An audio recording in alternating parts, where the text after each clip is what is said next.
Welcome to Nitpicking Nerds, and it's time to talk about Double Masters. We're going over the 10 best Commander reprints in the set.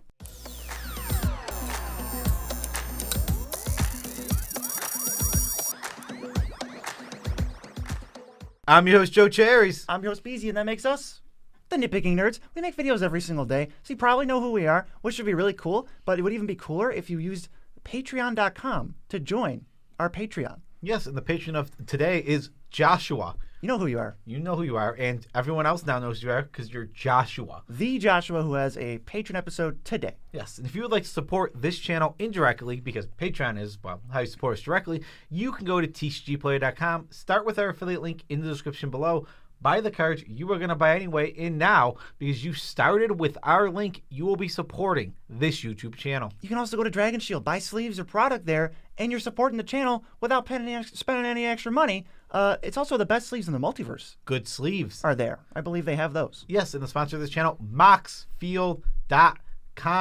There'll be an ad somewhere in this video, and you will never be able to predict where or see it coming. It's a top 10 video, and I still bet you couldn't even guess. Not a chance. No, not a chance. Literally. Happy birthday to everyone whose birthday is today. I realize the way our intros kind of go, we like threaten you and say that you don't know something, and then we say happy birthday. Happy birthday, everybody, and your pets, and all animals who aren't pets also. Let's hop into this video. These are our picks for the top 10 reprints from the set Double Masters 2022. Yes, if you do not see a card on here, it does not mean we don't like it or we don't think it's a good reprint. It just didn't make our top 10. There's literally like 50 good reprints from the set, so something cool's got to be left off. Yes, absolutely. We have to leave some cards off. Let's just get into it. We're going to do one honorable mention. It's a pair of cards. They're really good, and they're very good reprints because they're up in the $50 range. Kozilek and Ulamog. We have all three Eldrazi from the original Rise of the Eldrazi set. They're all in here, and they're all honestly phenomenal reprints, but they didn't quite crack our top 10. Yes, amazing cards, somewhat niche. You're trying to slam big monsters or shuffle your library a bunch of times. That's your go-to cards right there, but let's get to the actual number 10, which is a world enchantment. It's Concordia Crossroads. All creatures have haste, but if another world enchantment enters, I believe you just sacrifice the Crossroads. Yes, there can only ever be one enchant world or world enchantment on the battlefield at a time. That's not a problem. That's not a problem. Nobody plays any of those except for Concordia Crossroads. Maybe Avian Skies or Aviary, the one that gives flying creatures +1/+1. Let's just say no. Let's just say this is the only one. If you're got activated abilities, you've got some kind of commander who can jam really well into the red zone, you're not really going to care so much that all creatures have haste, especially because this oftentimes is used to give haste in like green where they don't have access to red. This is an elf ball card. Absolutely 100%. Obviously, your deck has to not have access to red. Red has much better ways to give just your team haste. At much like you can get, or if you even want the same effect, Mass Hysteresis. I mean, that's how you prove. That's just proof that it's not good in red. Yeah, exactly. No one's playing Mass Hysteria. Concordia Crossroads, though, in green, in your decks that have tons of activated abilities, and you are going to be the deck that takes advantage of it the most. It's absolutely phenomenal in those decks. And one of the reasons I wanted it on this list is it is the first meaningful reprint that it's ever gotten. It did get a what is it called? Secret Layer.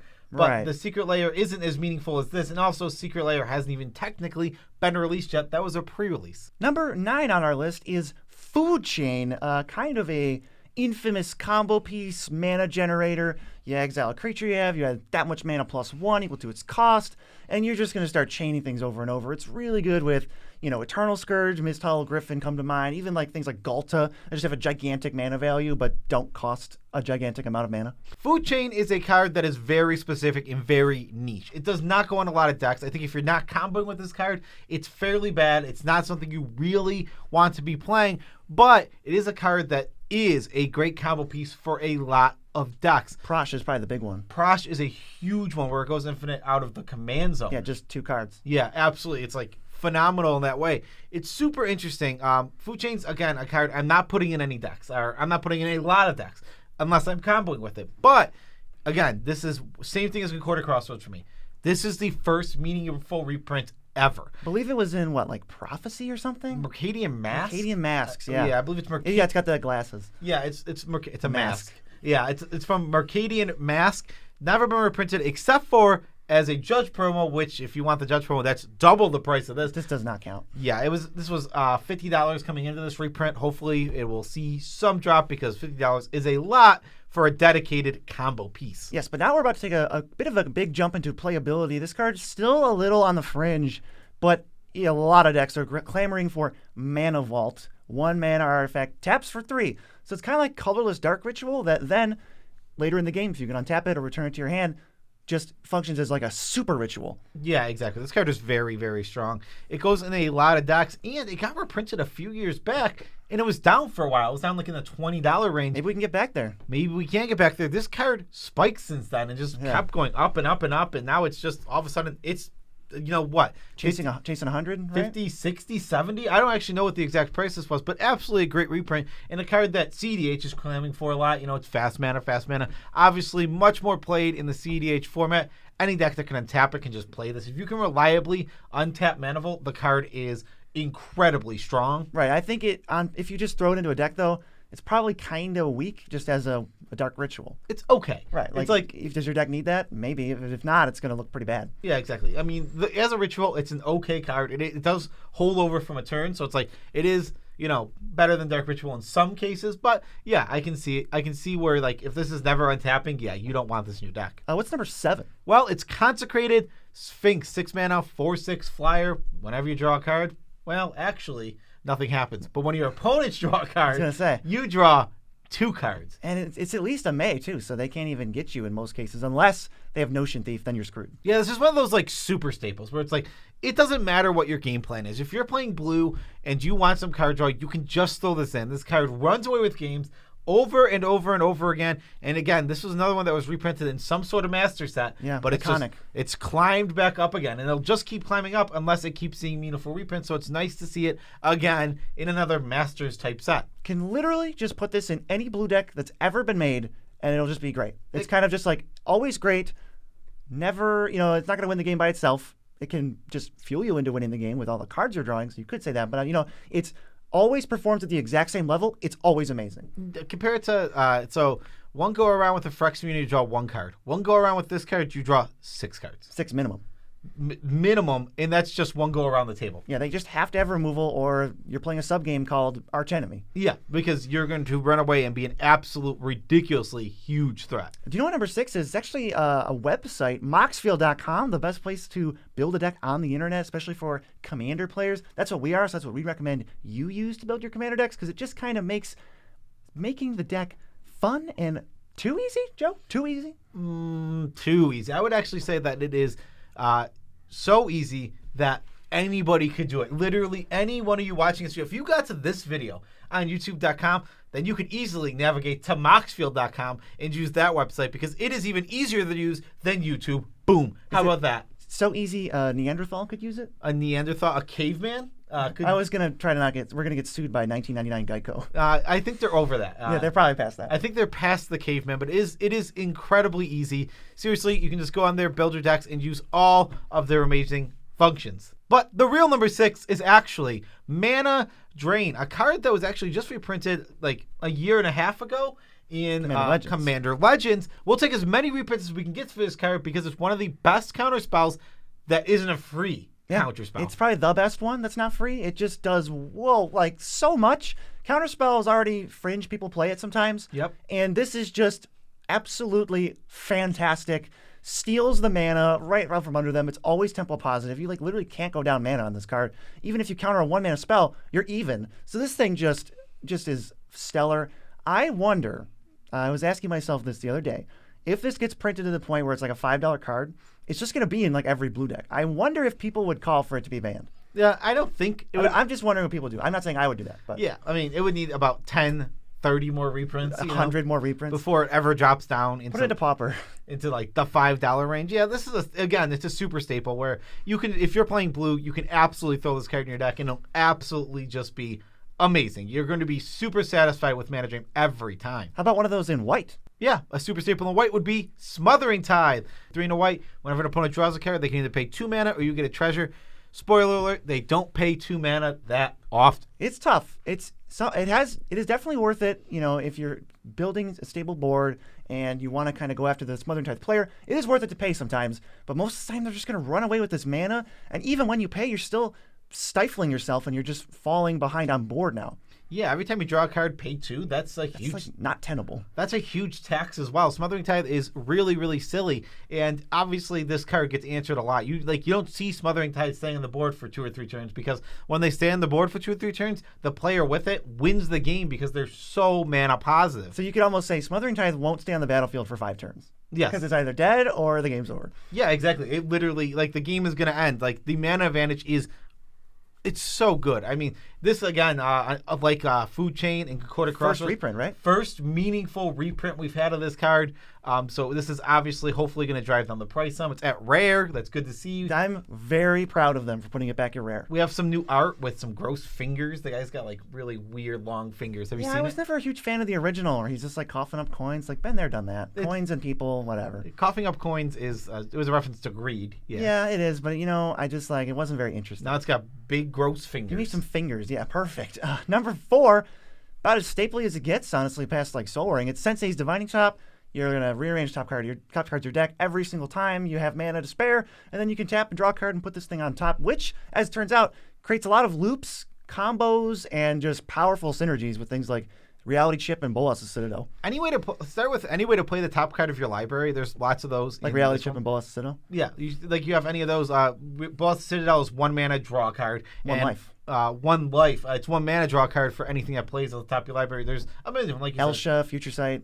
There's no shortage. Yeah, and if you can bring that cost down to 0 with something like Helm of Awakening, well, oh my goodness, now all of a sudden you've gone infinite. You've drawn your whole deck. How about that? Yeah, it's almost like this card is way too aggressively costed for what it does. So many things for no investment. Sensei's Divining Top, off the charts, powerful. It's silly. I mean, Sensei's is a silly card. You can literally, any commander deck in the entire format can just play this card, and most of them probably should, because it provides so much for so little. Number 3 is a permanent. The first word in the name is Phyrexian, and then it starts with A. Clearly, this is Phyrexian Arena, right? This is Phyrexian Altar. A little better than Phyrexian Arena. So much better. Phyrexian Altar had just climbed up toward $100 and was dying for a reprint. This card is, in any aristocrat type strategy or deck where you're going to be sacrificing, it is one of the best cards. It combos with a ham sandwich, and it's nice to see it getting another reprint, because aristocrats decks weren't playing this card because they couldn't afford it. I wasn't seeing it in my friend's aristocrats deck because it's I don't have Phyrexian Altar. I can't get a Phyrexian Altar. That's $95. $95 for Phyrexian Altar? Woo! It literally just popped up. Because I remember when it got reprinted, I think it was $10, $20. It was nothing that you were going to worry about too much, but it just kept going. I think it's on the short list for scariest cards in the format. It's one of the cards that when you see it, when it's on the battlefield, it feels like you have to answer it, because they're going to either win or they're going to create such a ridiculously huge advantage that it's going to feel like they won. Did you say ridiculously huge advantage? Yes. Number 2, what is it? Well, it's Dockside Extortionist. This is a card that goes infinite with the hammiest of ham sandwiches. Even less ham is required on your ham sandwich. And it's nice that they actually chose to reprint it. This card was, again, on the creeping upside, but this is a super staple of Commander. Just everything, yeah. Yeah, like Sensei's Top, Smothering Tithe, the Mana Drains, the Consecrated Sphinx that we've been talking about that you can just put wherever. This is there. Any red deck is able to jam Dockside Extortionist. This is just a ritual. This is a mana positive ritual, but it makes treasures that can be held over to the next turn. And it's a permanent. So you can just blink it, return it to your hand. There's literally infinite combos with Dockside Extortionist. Yeah, I wonder if I would keep an eye on this reprint. Watch the price a little. But, this is another one where, as more go into the EDH zone, more hatred brews up for it. Yeah, I think that this card, if this card was a $1 card, it would be banned. That's what I'm thinking. If this one only needs a few more reprints. If Dockside's a card that everyone has access to, then it's going to be super ubiquitous, and it's going to be easily bannable under, from what I understand, the rules committees. Right, their conditions for it. I would think it'd be banned. I mean, but I'm glad it got a reprint. Because it's an amazing card. If it's legal, which it is, it needs a reprint. We need reprints because, we can't just let the card creep up to $60-70 with one reprint from a pre-con. That's not the answer. What is the best reprint in the whole set? I mean, it's pretty easy. I mean, nobody didn't see this one coming. as soon as it was spoiled, everyone's like, "Can you believe this?" And it's like, yeah, well, I actually can't believe it, but I'm happy to see it. It's Imperial Seal. 1 mana, sorcery, search for a card, put it on top of your library, lose 2 life. It's Phyrexian, not Phyrexian, Vampiric Tutor. There's no Phyrexian Tutor yet. Phyrexian Tutor. Phyrexian Tutor costs Phyrexian mana to put a card on top of your library. Yeah. Is that card good? Yeah, that would be a new Phyrexia. I could see it. But this card is just up there with some of the better tutors in the format, but nobody knows because you couldn't possibly have played with this card. It's a CEDH staple. Card you're going to see if you're playing CEDH all the time. It's a CEDH proxy staple. Yeah, exactly. It's one of the cards they proxy the most because this is a $900 card. What was it? 600? I think 600 for the promo.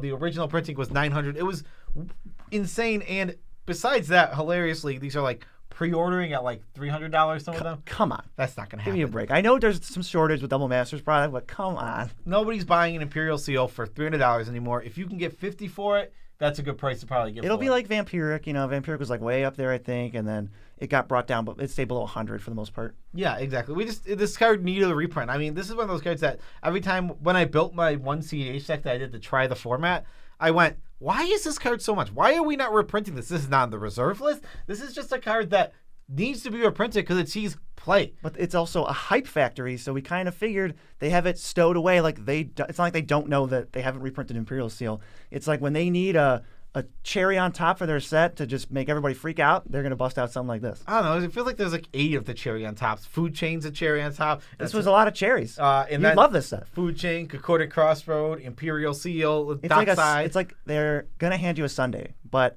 instead you just get a bowl of cherries. Yeah. That's what they got. Yeah, there's a lot of ice cream in there, but there's so many cherries on top of it. You can't even see the ice cream. Yeah, actually, yeah, we absolutely 100% love this set overall. I think it has amazing reprints. There's a lot of new cards that didn't have foils before getting foils. We're going to have foil Dockside Extortionist. That's amazing. Imperial Seal did have a foil, but we have more. Just getting all of these cards put in the circulation. I don't. Food Chain had a judge, I think. Judge Crossroads did not. But unless we're counting Secret Lair, which we're not. Which hasn't been out yet. So there's new art for Ulamog. There's new art for Kozilek. There's new art for like every single one of these cards. There's a lot. Yeah, new art for a lot of them. They really threw a lot of effort into this, which is sweet. I would say the video I want to recommend to you is another little time capsule. If you want to check out and maybe compare this set to the reprints that were in the original Double Masters that everybody's probably forgotten about by now, you can check it out right here. Yes. Peace out, Tribe Scouts.